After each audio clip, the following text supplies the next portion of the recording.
Hello everyone, আসসালামু আলাইকুম। Welcome to my new blog. I hope সকলে অনেক বেশি ভালো আছেন। চলে এলাম আপনাদের জন্য আরেকটি নতুন রান্নার রেসিপি নিয়ে। তো দেখতে থাকুন আমার ভিডিওটি। আমার হাতে যে দেখতে পাচ্ছেন এগুলো হলো মাংস শুটকি। তো কিভাবে দিয়েছিলাম সেটা আপনাদেরকে বলে দিচ্ছি।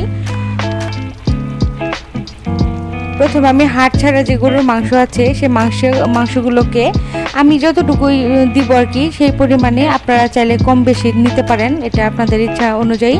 তাতে একটু লবণ হলুদ দিয়ে সিদ্ধ করে নিয়ে তারপর রোদে শুকিয়ে নিয়েছি এবং রান্না করার আগে সেটাকে আবার একটু ধুয়ে গরম পানিতে সিদ্ধ করে এটাকে আমি শিলনোড়াতে একটু ভেঙে ভেঙে নিয়েছি। তারপর এতে দেখতে পাচ্ছেন অলরেডি রান্না বসিয়ে দিয়েছি। তো এই মাংস শুটকিটা কিন্তু যারা মাংস মানে শুটকি প্রেমী বিশেষ করে আপনাদের খুবই বেশি ভালো লাগবে, অবশ্যই ট্রাই করবেন। খেতে কিন্তু দুর্দান্ত লাগে। আর এই মাংস শুটকিটা আমি রান্না করব, অবশ্যই এটা গরুর মাংস, আর এই শুটকিটা আমি রান্না করব আলু দিয়ে। তো দেখে নিন পুরো প্রসেসটি। আপনাদের এই ভিডিওটি বড় বড় ভিডিওর মতো অনেক অনেক বেশি ভালো লাগবে। তো মাংস রান্না করতে গেলে যে মশলাগুলো আমরা ইউজ করি সাধারণত সেগুলোই দিচ্ছি। আর আলুটা কীভাবে কেটে নিয়েছি সেগুলো আপনাদেরকে দেখিয়ে দিব। আপনারা একটু শুরু থেকে শেষ পর্যন্ত ভিডিওটা কন্টিনিউ করলে দেখতে পারবেন, খুবই দুর্দান্ত হয়। আর যখন রান্নার শেষের দিকে যখন আপনারা পরিবেশন করবেন, রান্নার মানে তরকারির এরোমাটা এত সুন্দর আসে, তাতেই মনে হবে যে আপনার পেট ভরে গেছে, এত ভালো লাগে। তো অবশ্যই আপনারা একবার হলেও ট্রাই করবেন যারা এখনও ট্রাই করেননি।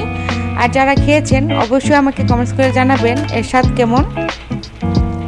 আমার কিন্তু খুবই খুবই পছন্দের, এবং আমি যখন ভয়েস কভার করছি অটোমেটিকলি কিন্তু আমার জিভে জল চলে এসেছে, কারণ আমার খুব বেশি পছন্দের তো সেজন্য। তো মশলাগুলোকে ভালোভাবে কষিয়ে নিয়েছি। আর কী কী ইনগ্রেডিয়েন্টসগুলো দিয়েছি আপনারা অবশ্যই সেটা দেখে নিয়েছেন। এখন আমি আলু দিয়ে সুন্দর করে অনেকক্ষণ সময় নিয়ে রান্না করব। যত বেশি ভাজা ভাজা হবে ততই খেতে ভালো লাগে।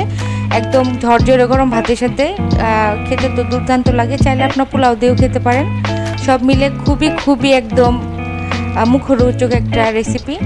আলুগুলোকে আপনারা চাইলে একটু ছোটো করতে পারেন। তো আমি এরকমই রেখেছি, যখন আমি রান্না করতে থাকবো শেষের দিকে দেখা যাবে যে আলুগুলো খুব ভালোভাবে কুক হয়ে যায়, অনেকটা ভেঙে যায় সেজন্য। তো সব মিলিয়ে খুবই ভালো লাগলো আপনাদেরকে আরেকটি সুন্দর রেসিপি উপহার দেওয়ার জন্য। এভাবে আপনারা আমাকে বেশি করে সাপোর্ট করবেন। আর আমার চ্যানেলটাকে আপনারা অবশ্যই সাবস্ক্রাইব করে দিবেন যারা নতুন ভিউয়ার্স আছেন।